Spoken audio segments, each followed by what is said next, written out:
अस्सलामुअलैकुम। बोल न्यूज में मैं हूं जवाद कमाल और मैं हूं सहर फातिमा। हेडलाइंस आप जान चुके हैं, बुलेटिन का बाकायदा आगाज करेंगे इस अफसोसनाक खबर के साथ कि बलूचिस्तान के जिला पंजगोर में कलअदम BLA के दहशतगर्दों ने फायरिंग करके 7 निहत्थे और बेगुनाह मजदूरों को कत्ल कर दिया। एक मजदूर जख्मी भी हुआ है। जख्मी और कत्ल किए जाने वाले मजदूरों का ताल्लुक पंजाब के शहर मुल्तान से है। मासूम और बेगुनाह मजदूर पंजगोर के इलाके खुदा आबादान में मजदूरी कर रहे थे। कलअदम BLA के दहशतगर्द अपनी नाकामियों से परेशान इंसानियत और अखलाकियात की तमाम इक़दार भूल चुके हैं। इन दहशतगर्दों का कोई दीन है ना ही मजहब, जो निहत्थे मजदूरों को बर्बरियत का निशाना बना रहे हैं। रियासत और सिक्योरिटी फोर्सेस बैरूनी फंडिंग पर पलने वाले मुल्क दुश्मन अनासिर के अज़ाइम को हर सूरत नाकाम बनाएंगी। अफसोसनाक खबर है बलूचिस्तान के, जिसके जिला पंजगोर में कलअदम BLA के दहशतगर्दों ने फायरिंग की और 7 निहत्थे बेगुनाह मजदूरों को कत्ल कर दिया। एक मजदूर जख्मी भी हुआ। जख्मी और कत्ल किए जाने वाले मजदूरों का ताल्लुक पंजाब के शहर मुल्तान से है।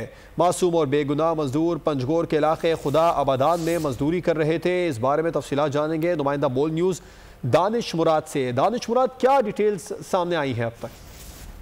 जी देखिए, ये बलूचिस्तान का इलाका है पंजगोर, जहाँ नामालूम अफराद में जो है वो खुदाबादान जो इलाका है वहाँ पर एक घर में जो है वो रिहाइश पजीर मजदूरों पर जो है वो फायरिंग की, जिसके नतीजे में पुलिस ज़राए ने तस्दीक की है कि 7 मजदूर मौके पर जाँ बहक हो गए और एक जो शख्स है वो जख्मी हुए हैं, वो भी इन्हीं मजदूरों का ही एक साथी है। ये वाक़या जो है पंजगोर का इलाका है खुदाबादान, वहाँ पर पेश है। जबकि जो मुसल्लह अफराद थे उन्होंने पहले घर को घेरे में लिया, उसके बाद मुसलसल अंधाधुंध फायरिंग कर दी, जिसके नतीजे में ये वाक़या पेश है। पुलिस ज़राए के मुताबिक जाँ बहक जो मजदूर है उनका ताल्लुक पंजाब के जो है वो पहले तो ये बताया गया कि मुख्तलिफ इलाकों से, लेकिन जब ये तस्दीक हुई तो ये बताया गया कि इन तमाम अफराद का ताल्लुक जो है पंजाब के इलाके मुल्तान से है, जिनको इब्तदाई तिब्बी इमदाद, जो जख्मी शख्स है उनको इब्तदाई तिब्बी इमदाद के बाद क्वेटा जो है वो थोड़ी देर बाद रेफर कर दिया जाएगा और जो तमाम बाकी जाँ बहक होने वाले अफराद हैं उनको जो है वो सरकारी अखराजात में पंजाब की जानिब जो है उनकी लाशों को रवाना कर दिया जाएगा। जी दानिश मुराद, बलूचिस्तान हुकूमत की जानिब से क्या बताया जा रहा है? दहशतगर्दों की गिरफ्तारी के लिए कोई इक़दाम किए जा रहे हैं? फौरी तौर पर वहाँ पर कोई मुमकिन गिरफ्तारी अमल में लाई गई? जी नहीं, इस वक्त अब तक कोई गिरफ्तारी अब तक अमल में नहीं लाई गई, जबकि वज़ीर आला बलूचिस्तान और जो दीगर बलूचिस्तान हुकूमत के आला हुक्काम है उन्होंने वाक़यात की जो है वो तस्दीक की और वज़ीर आला ने ये कहा है कि जहाँ भी जो भी इस कत्ल में जो है मुलविस होंगे, कत्ल आम में, उनके खिलाफ फौरी तौर पर जो है वो कार्रवाई की जाएगी और इस हवाले से सख्त इंतजाम उठाए जाएंगे। इससे कबल भी हमने देखा कि बलूचिस्तान का ये जो बेल्ट है, ये मकरान बेल्ट, यहाँ पर इनसे कबल भी ऐसे वाक़यात पेश आए जहाँ मजदूरों को, आम लोगों को जो है वो टारगेट किया गया। अब तक इस हवाले से जो है वो कोई चीज़ सामने नहीं है और वज़ीर आला समेत जो आला हुक्काम है बलूचिस्तान के, उन्होंने इन वाक़यात की जो है वो मजम्मत करते हुए फौरी तौर पर जो है वो रद्द-ए-अमल देने की भी जो है वो उन्होंने सत्तोड़ जो कोशिशें वो शुरू कर दी हैं। अच्छा दानिश, ये भी बताएगा कि शनाख्त के हवाले से कुछ पता चल सका है? जो जख्मी मजदूर है उससे कुछ पता चल सका है? और जो जख्मी मजदूर की हालत है उसके बारे में क्या इतलात मौसूल हुई हैं? जी पुलिस से ज़राए से, पुलिस की जो हुक्काम उनसे मेरी अब से कुछ देर कबल बात हुई, उन्होंने तमाम मजदूरों की जो है वो शनाख्त कर ली है, जबकि जो जख्मी मजदूर है उनका ये बताया जा रहा है कि उसकी हालत अब खतरे से बाहर है, लेकिन उनको बेहतर ट्रीटमेंट के लिए थोड़ी देर बाद जो है कुछ लम्हों बाद पंजगूर से क्वेटा रवाना कर दिया जाएगा। Major general retired Tariq Rashid Khan साहब ने, आपसे भी इस बारे में बात करेंगे। तारिक साहब, आपका शुक्रिया वक्त देने के लिए। आप क्या कहेंगे? इस तरह के वाक़यात सामने आ रहे हैं, कातिलों की गिरफ्तारी के लिए भी इक़दाम किए जा रहे हैं और जो अज़्म इस्तेहकाम ऑपरेशन है वो अब कितना ज़रूरी हो गया है बलूचिस्तान में? देखिए, अज़्म इस्तेहकाम के ज़रूरी होने में तो कोई शक नहीं है और फौज कई दफ़ा इन टेररिस्ट का कला कमा करके मुल्क से इनका सफाया कर चुकी है। अब बाकी क्योंकि स्टेट के एलिमेंट्स में कैपेसिटी का इशू है, अब उनको टाइम लगेगा। देखिए, कैपेसिटी एक दिन में नहीं बनती, बट ये वाकया ये शो करता है कि अब जो टेररिस्ट हैं इनके कदम घुट चुके हैं और ये सिक्योरिटी फोर्सेस को सामना नहीं कर पा रहे। अब इन्होंने अपनी कार्रवाई शो करने के लिए, प्रेजेंस शो करने के लिए सॉफ्ट टारगेट की तरफ आ गए हैं। अब बलूचिस्तान क्योंकि 3.5 लाख स्क्वायर किलोमीटर का इलाका है, हर जगह सिक्योरिटी फोर्सेस नहीं भी आ सकती। अब जरूरत इस अमर की है कि तमाम जो बी एरियाज हैं उनको भी ए एरियाज बनाए जाए, ताकि फौज के अलावा पुलिस की वहाँ प्रेजेंस हो और वो फौज की मदद कर सकें। और दूसरा, हुकूमत को कानून साजी करनी चाहिए कि जो लोग पकड़े जाते हैं और उनसे जो मालूमात हासिल की मिलती हैं, उनकी रोशनी में जो इनको फैसिलिटेट बलूचिस्तान में कर रहा है उनको भी उतनी सजाएं दें जितनी दहशतगर्दों को सजाएं देनी बनती हैं। तो इस मामले में हुकूमत की बड़ी जिम्मेदारी है कि वो कानून साजी जल्दी करे और इनको सजाएं दें ताकि लोगों के लिए एग्जाम्पल सेट हो। अच्छा तारिक साहब, ये भी बताएगा कि जिस तरह से ये सफाकियत से मारा गया है मजदूरों को, दरिंदगी की इंतहा कर दी गई है, ना दीन है इनका ना ही कोई मजहब है, निहत्ते लोगों को इस तरह मारना कहाँ का इंसाफ है? क्या ये हमारी जो सिक्योरिटी फोर्सेज हैं और जो रियासत है उनके अज़्म को गैर मुतज़लज़ल करना चाहते हैं? देखिए, गैर मुतज़लज़ल तो बिल्कुल नहीं कर सकते, बल्कि ये डर चुके हैं। अब इनके कदम उखड़े हुए हैं, ये भाग रहे हैं। इतने इनमें जुर्रत या बहादुरी होती तो सिक्योरिटी फोर्सेस का सामना करते। अब ये बेशर्म है, ना जैसे आपने कहा इनका मजहब है, ना इनका कोई इस्लाम से ताल्लुक है, ना इनमें कोई ह्यूमैनिटी है। ये सिर्फ दहशतगर्द हैं और दुश्मन से पैसा लेके पाकिस्तान को कमजोर करना चाहते हैं। तो पाकिस्तान इंशाल्लाह कभी कमजोर नहीं होगा। पाकिस्तान की अफवाज का जो प्रोफेशनलिज्म है उसका सिक्का पूरी दुनिया पे बैठा हुआ है और इंशाल्लाह पाकिस्तान भी दिन ब दिन तरक्की कर रहा है। जी बिल्कुल ठीक है। वैसा पाकिस्तान दिन ब दिन तरक्की कर रहा है, इसको कोई रोक भी नहीं सकता है। सीनियर तज़कियाकार और साबिक़ तिगरा वज़ीर दाखिला ब्रिगेडियर हारिस नवाज साहब ने भी हमें ज्वाइन किया। हारिस साहब, बहुत शुक्रिया वक्त देने के लिए। जो बलूचिस्तान में वाक़या पेश आया, आप क्या समझते हैं? दीगर सूबों से आए मजदूर कारोबारी हजरात की सिक्योरिटी के लिए हंगामी बुनियादों पर इक़दाम अब कितने ज़रूरी हो गए बलूचिस्तान में? देखिए, ये एक बहुत अफसोसनाक बात है कि जिस तरीके से इन्होंने एक नया सिलसिला शुरू किया, असल वजह ये है कि ये अपनी नाकामियों को छुपाने के लिए अब इस तरह के ऊंचे खंडों पर आ गए कि मासूम पाकिस्तानियों को शहीद कर रहे हैं और उसके बाद चाहते हैं कि वहाँ खौफ और हरास पैदा हो। और फिर ये एक इंसानी सोच, कोई भी मुसलमान ऐसी बात नहीं कर सकता, क्योंकि ये तमाम आपको याद है प्राइम पाकिस्तान ने भी यूनाइटेड नेशन में कल ही ये बात की है टेररिज्म के बारे में, किस तरह पाकिस्तान में टेररिज्म चलाया जा रहा है। बलूचिस्तान में चाहते हैं कि सीपैक ना बने और उन्होंने जिक्र भी किया इंडिया की सीटे से सब कुछ कर रहा है।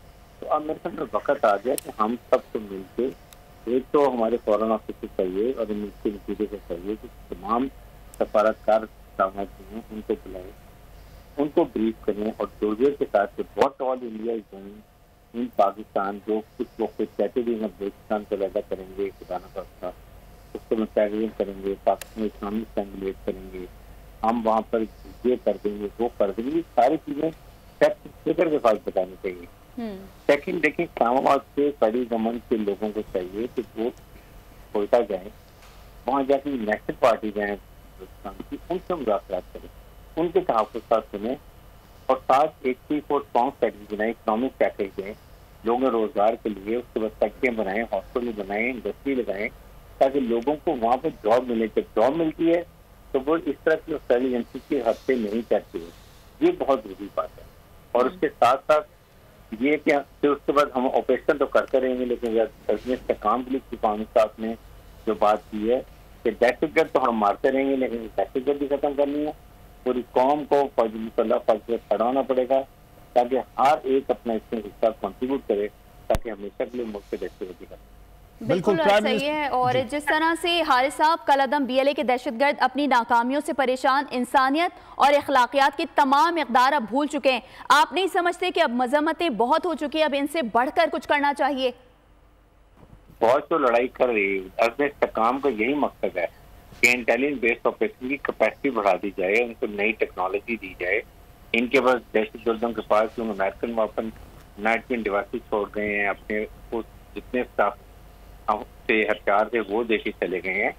ये चीजों को खत्म करने की जरूरत है और इसके साथ इम्पोर्टेंट बात ये कि सख्ती से इनसे निपटे और अफगानिस्तान से बात की जाए कि आप अपनी तरफ से इंपोर्टेशन बंद करें। वहाँ जो प्लानिंग होती है ये चीजें उनसे दो टोक अल्फाज में बात की जाए कि अगर आप नहीं करते हैं तो फिर हमें मजबूरन सर्जिकल स्ट्राइक करनी पड़ेगी इनकी कॉन्संट्रेशन एरिया में, ट्रेनिंग कैंप्स के अंदर, इनके एम्युनिशन डंप्स कहाँ पर होते हैं, कमांडर कहाँ होते हैं।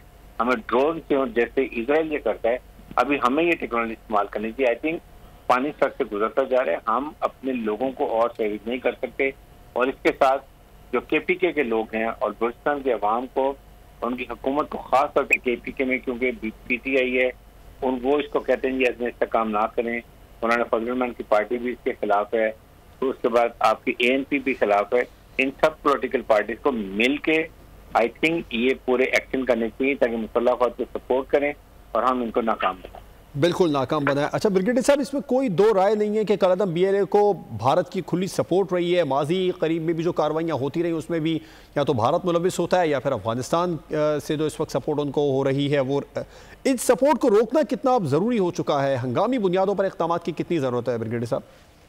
अफगानिस्तान को हम लॉजिस्टिक सपोर्ट चाहिए, इनके जहाँ जो वहाँ से इनके फ्रूट आते हैं सब बातें अगर हम रोकेंगे तो फिर इनको पता चलेगा। और उसके बाद जो अफगान रिफ्यूजीज हमारे पास हैं, जो इलीगल लोग हैं जिनका प्योर कार्ड खत्म हो चुके हैं, इलीगल उन्होंने कार्ड बनाए हैं, इन सबको जो तकरीबन 15 से 20 लाख हैं इनको वापस अफगानिस्तान में भेजा जाए।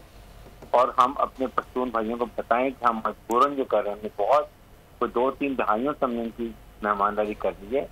जो United nation high commission for refugees research refugees हैं 1.4 मिलियन, उनको हम जरूर रखेंगे, उनकी मेहमानदारी भी करेंगे। लेकिन बाकी सब कुछ हम पुश करेंगे तो फिर अफगान गवर्नमेंट को पता चलेगा इकोनॉमिक लॉस क्या होता है, इकोनॉमिक बर्डन क्या होता है। फिर मेरे ख्याल में ये लोग समझ आएगी और ये अपनी जो है पॉलिसी को चेंज करें। बिल्कुल ऐसे ही। अच्छा हारिस नवाज साहब, आप क्या समझते हैं अज़्म इस्तेहकाम ऑपरेशन अब कितना ज़रूरी हो चुका है और एक पेज पर तमाम सियासी जमातों के लिए अब हुकूमत की क्या स्ट्रेटजी होनी चाहिए? इसके लिए हुकूमत को चाहिए कि एक नेशनल इसके ऊपर ब्रीफ रखें, जो हमारे सिक्योरिटी फोर्सेज आके ब्रीफ करें, इवन असेंबली में आके इन कैमरा ब्रीफिंग में बताएं कि इस वक्त क्या सिचुएशन है, किस तरीके से ये जिंदगी सर्ज होते बढ़ता जा रहा है। और इसको करने के लिए पूरी कौम को साथ खड़े होना। कौम का मतलब ये है कि एलिमेंट्स ऑफ नेशनल पावर जितने हैं हमारे, जिसमें आपकी मिनिस्टर ऑफ डिफेंस है, मिनिस्टर ऑफ फाइनेंस है, मिनिस्टर ऑफ इंटीरियर है, फॉरेन ऑफिस है, उसके साथ हमारी जो डिपार्टमेंट है जिससे स्टेट बैंक ऑफ पाकिस्तान है, इलीगल मनी आ जाती है, हुंडी के थ्रू आती है, वैसे आती है, उसकी वजह से ये इलीगल सिस्टम है उसको ठीक करने की जरूरत है।